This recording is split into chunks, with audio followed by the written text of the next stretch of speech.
Google. How one search engine changed the world. Hey guys! Today we're going to be checking out how a small company started in a campus town rose to become one of the largest and most prominent companies in the world.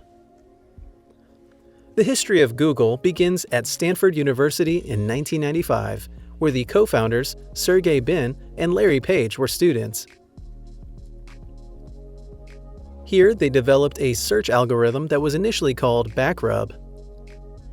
This started turning around for Google when Sun co-founder Andy Bechtolsheim wrote the duo a check for $100,000.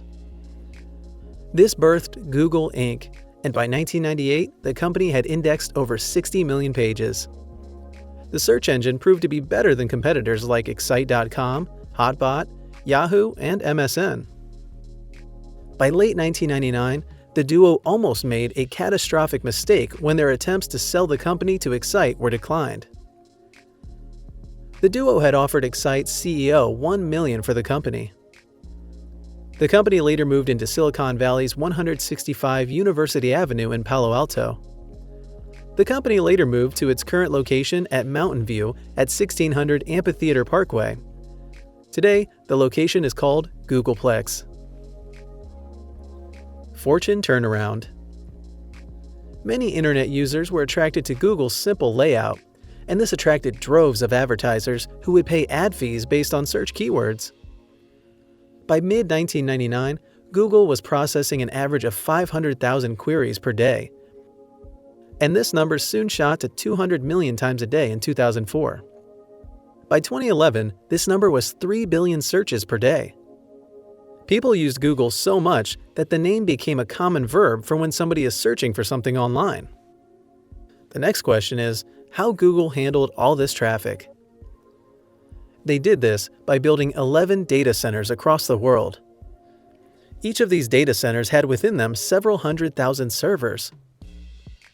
As the company rapidly grew, many people felt that Page and Brin needed an experienced manager to move the company forward. And the solution was found in Eric Schmidt, who was hired as CEO and chairman in 2001. During the reign, Brin became the president of technology, while Page served as president of products.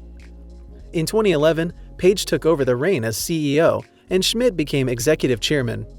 He later stepped down as executive chairman in 2018.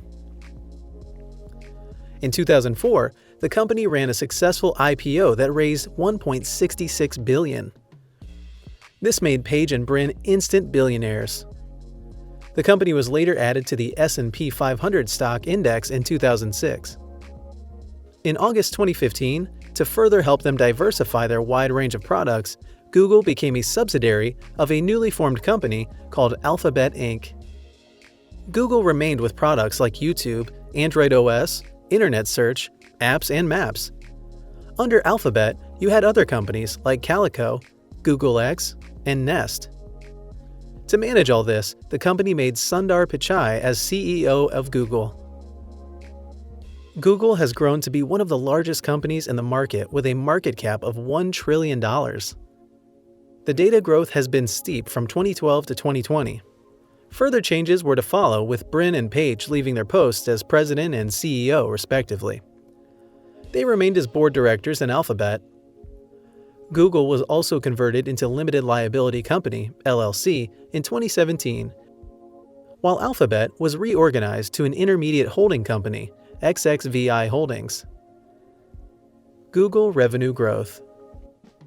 Google revenue growth has mainly been from ad sales, which have been on an upward trend since 2005.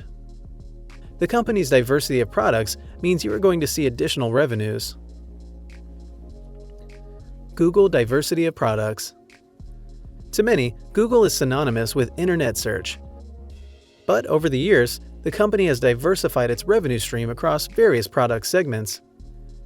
To compete with Yahoo Mail, Google has its own mailing service called Gmail.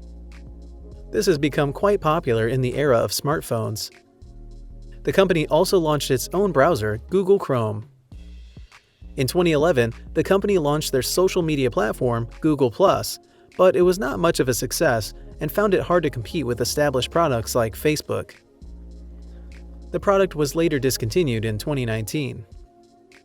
The company has also been involved in a number of partnerships, one being with NASA, where it would build an R&D center for them.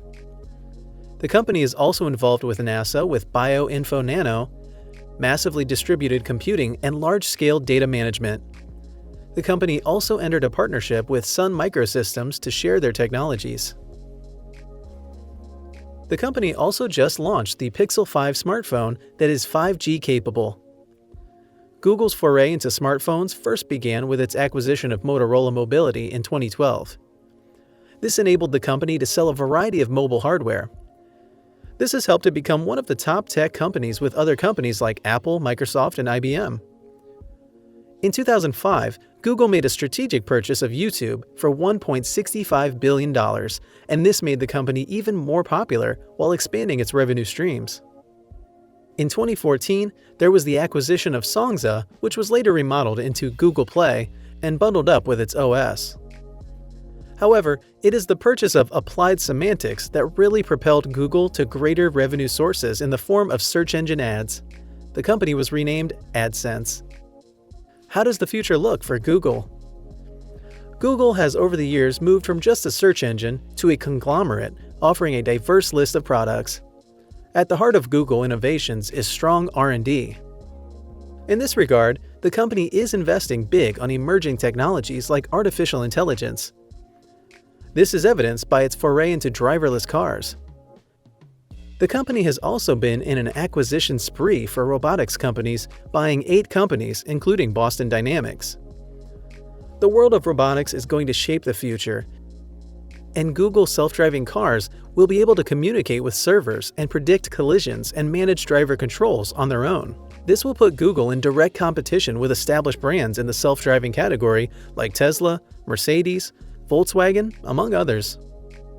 Virgin Atlantic founder Richard Branson and Tesla's Elon Musk have been talking big about space exploration. In fact, their companies have been developing products to put man into space, and Google is joining in the action. Google's foray into space exploration starts with its intention to lease a NASA airfield, where it will be educating people about the benefits of space exploration. Google also has a futuristic innovation for smartphones that is going to limit how many times you change your phone. The company's project, Aura, seeks to develop a system where your smartphone works like a Lego. This means you change only the parts that you want enhanced. If you like taking photos, then you can update the phone's camera while remaining with the same processor. Pretty cool. Google revenues keep growing from a diverse source of streams, and this is projected to keep on changing as the company continues investing in a variety of diverse industries. What is your experience with Google? Are there any search engines you use or prefer? Would you get into a Google self-driving car? Don't forget to hit the subscribe button. Thanks for watching the video.